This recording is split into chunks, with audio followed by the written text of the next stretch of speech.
Hi friends, ഇന്നൊരു പുതിയൊരു റെസിപ്പിയുടെ video ആയിട്ടാണ് വന്നിട്ടുള്ളത്. അപ്പോൾ ചക്ക കൊണ്ടുള്ളൊരു അട, ഇലയട എന്ന് ഞങ്ങളവിടെ പറയാം. അപ്പോൾ അത് വീട്ടിൽ പോയപ്പോൾ ഉണ്ടാക്കിയതാണ്. അപ്പോൾ നിങ്ങൾക്ക് കൂടി ഷെയർ ചെയ്യാമെന്ന് വിചാരിച്ചു. കഴിഞ്ഞ കൊല്ലത്ത് ചക്ക അമ്മ എടുത്തു വെച്ചിട്ടുണ്ടായിരുന്നു. അപ്പോൾ ഒന്ന് ഉണ്ടാക്കാമെന്ന് വിചാരിച്ചു കേട്ടോ. അപ്പോൾ അതിന് മിക്സിയുടെ ജാറിലോട്ട് കുറച്ച് ഏലക്ക, ഒരു 5-10 ഏലക്ക, ഒരു 2 സ്പൂണ് ചെറിയ സ്പൂണ് നല്ല ജീരകം, ചെറിയ ജീരകം, പിന്നെ അതുപോലെ തന്നെ പഞ്ചസാര വേണം. പഞ്ചസാര ഒരു 2-2.5 സ്പൂണോളം മതി നമുക്കത് പൊടിച്ചെടുക്കാൻ വേണ്ടിയിട്ട്, ഏലക്കായും ജീരകമൊക്കെ കൂടിയിട്ട്. അപ്പോൾ അതൊന്ന് മിക്സീൻ്റെ ജാറിലിട്ടിട്ടൊന്ന് കറക്കിയെടുക്കുക. അപ്പോൾ അതിവിടെ റെഡി ആയിട്ടുണ്ട് കേട്ടോ. അപ്പോൾ പിന്നെ ഞാൻ ചക്ക ചട്ടിയിൽ വെച്ചിട്ട് ഇങ്ങനെ വേവിക്കാൻ വെച്ചിട്ടുണ്ടായിരുന്നു. ഒന്ന് ഫ്രിഡ്ജിലായിരുന്നു, അപ്പോൾ ഒന്ന് വേവിക്കാൻ വെച്ചിട്ടുണ്ടായിരുന്നു. അപ്പോൾ അതൊന്ന് പാകത്തിനായി വന്നിട്ടുണ്ട് കേട്ടോ. നല്ല സ്മെല്ലൊക്കെ വരുന്നുണ്ട്. നന്നായിട്ട് ഇങ്ങനെ കുറുകിയ രൂപത്തിലാണ് അതിരിക്കുന്നത്. ഇനി നമുക്ക് ഇതിലോട്ട് അരിപ്പൊടി, വറുത്ത അരിപ്പൊടി ആണ് ചേർക്കുന്നത് കേട്ടോ. നമ്മളിവിടെ പാക്കറ്റ് പൊടിയാണ് വാങ്ങിക്കാറ്. അപ്പോൾ അത് ഒരു 2-2.5 ഗ്ലാസ് അരിപ്പൊടി ചേർത്താൽ മതിയായിരിക്കും. ആവശ്യത്തിന് നോക്കിയിട്ട് ചേർക്കുക. നല്ലോണം ചേർത്തിട്ട് ആദ്യം ഞാൻ സ്പൂൺ വെച്ചിട്ടാണ് കേട്ടോ ചേർത്ത് മിക്സ് ആക്കുന്നത്. അതിന് ശേഷം കൈ വെച്ചിട്ട് നന്നായിട്ട് മിക്സ് ചെയ്യണം. എന്നാലാണ് അത് നന്നായിട്ട് കുഴഞ്ഞ് കിട്ടുള്ളൂ, അരിപ്പൊടി എല്ലാം കൂടിയിട്ട്. അപ്പോൾ നന്നായിട്ട് ചേർത്ത് ഇളക്കുക. നോക്കിയതിന് ശേഷം മാത്രം പൊടി ആവശ്യമുണ്ടെങ്കിൽ മാത്രം ഇടാം. കാരണം കൂടുതൽ കട്ടി വേണ്ട, നമുക്കത് ആവിയിൽ വെന്ത് കഴിഞ്ഞിട്ടുണ്ടെങ്കിൽ കടിക്കാൻ പാകത്തിന് ഉണ്ടാവും. അങ്ങനെ ഒരു തേങ്ങ ഒക്കെ പൊട്ടിച്ചു.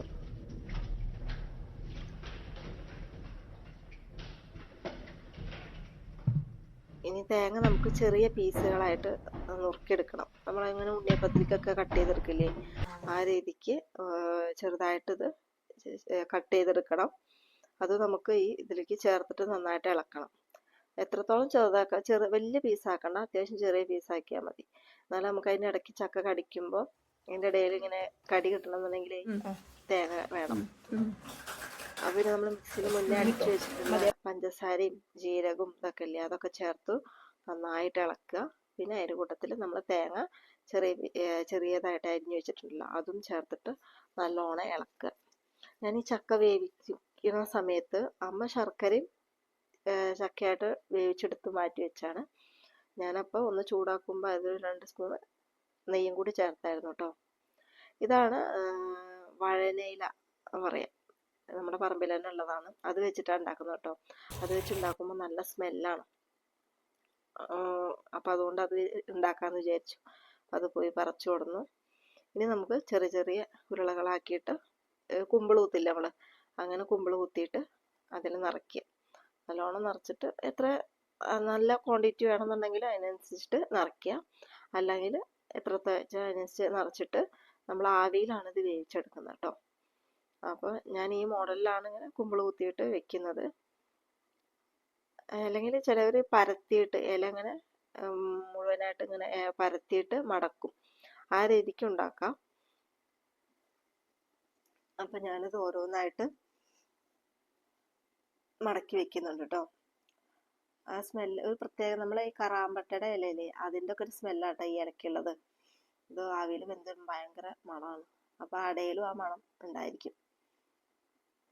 അപ്പം ഞാൻ ഓരോന്നായിട്ട് അങ്ങനെ നിറച്ച് എടുത്ത് വെക്കുന്നുണ്ട്. ഒരുമിച്ചാണ് വെക്കുന്നത് കേട്ടോ. ഞാൻ പാത്രം സ്റ്റവിൽ വെച്ചിട്ടൊന്നുമില്ല, എല്ലാം ഒരുമിച്ച് ഫില്ല് ചെയ്തതിന് ശേഷം വെക്കാമെന്ന് വിചാരിച്ചു. ഞാൻ എല്ലാതും ഒരുവിധം മടക്കി വെച്ചിട്ടുണ്ട് കേട്ടോ. ഇനി നമ്മളിത് ആവി കയറ്റിയാണ് എടുക്കുന്നത്. അപ്പോൾ അതുകൊണ്ട് നമ്മളൊരു ഇഡ്ഡലി പാത്രത്തിലാണ് ഇത് വെക്കാൻ ഉദ്ദേശിക്കുന്നത് കേട്ടോ. അങ്ങനെയാണെന്നുണ്ടെങ്കിൽ നമുക്കത് ഈ ഇലയുടെ സ്മെല്ല് ഞാൻ മുന്നേ പറഞ്ഞില്ലേ, ആ ഇലയുടെ സ്മെല്ലും കൂടി അതിലോട്ട് നമുക്ക് നല്ല കഴിക്കാൻ ഒരു പ്രത്യേക ടേസ്റ്റ് ഉണ്ടാവും. അപ്പോൾ ഇഡ്ഡലി പാത്രത്തിൽ വെള്ളം വെച്ചിട്ട് തട്ട് വെച്ച് കൊടുക്കുക. അതിൽ നമ്മളെ ഫില്ല് ചെയ്തിട്ടുള്ള ഇത് ഓരോന്ന് നിരത്തി വയ്ക്കുക. ആവി കയറാൻ പാകത്തിനായിട്ട് ഓരോന്ന് അടുക്കി അടുക്കി വെച്ച് കൊടുക്കുക. നമ്മളൊരു ഏകദേശം ഒരു 20 മിനിറ്റ് 30 മിനിറ്റ് ഒക്കെ ആവി കയറിയാൽ മതിയായിരിക്കും. അപ്പോഴേക്കും ഇത് റെഡി ആയിട്ടുണ്ടാവും. റെഡി ആയോ എന്ന് അറിയണമെന്നുണ്ടെങ്കിൽ നമ്മളത് ഒന്ന് ഇങ്ങനെ കുത്തി നോക്കി കഴിഞ്ഞിട്ടുണ്ടെങ്കിൽ, നമ്മൾ ഈർക്കളി അങ്ങനെ വല്ലതും വെച്ച് കുത്തി നോക്കിയിട്ടുണ്ടെങ്കിൽ ആ ഈർക്കളിൻ്റെ മേലൊന്നും ഇല്ലാന്നുണ്ടെങ്കിൽ അതിന് ആ വെന്തിട്ടുണ്ടാവും കേട്ടോ. അപ്പോൾ ആവിയിൽ നല്ലോണം വെന്തിട്ടുണ്ടാകും. നമ്മൾ അടപ്പുകൊണ്ട് തുറന്നപ്പോഴത്തേക്ക് നല്ല സ്മെല്ലായിരുന്നു കേട്ടോ. അപ്പം തന്നെ കഴിക്കാൻ തോന്നും. ചക്ക ഇപ്പോൾ നമുക്ക് കിട്ടാത്തതല്ലേ, അപ്പോൾ ചക്കൊക്കെ മുന്നേ ഇങ്ങനെ വേവിച്ച് വെക്കും. അങ്ങനെയാണെന്നുണ്ടെങ്കിൽ നമുക്ക് ഇങ്ങനെ ഇടയ്ക്കിടയ്ക്ക് ഉണ്ടാക്കാമല്ലോ. അപ്പോൾ ചക്കയുടെ അവിടെ റെഡി ആയിട്ടുണ്ട് കേട്ടോ. ചൂടോട് കൂടിയിട്ടൊന്ന് എല്ലാവർക്കും കൊടുക്കാമെന്ന് വിചാരിച്ചു. മക്കളൊക്കെ അവിടെ ഇരിക്കുന്നുണ്ട് ചായ കുടിക്കാനായിട്ട്. അപ്പോൾ നമ്മളെ ഇന്നത്തെ ചക്കയുടെ റെസിപ്പി എല്ലാവർക്കും ഇഷ്ടമായിട്ടുണ്ടെങ്കിൽ കമൻറ്റ് ചെയ്യണം കേട്ടോ.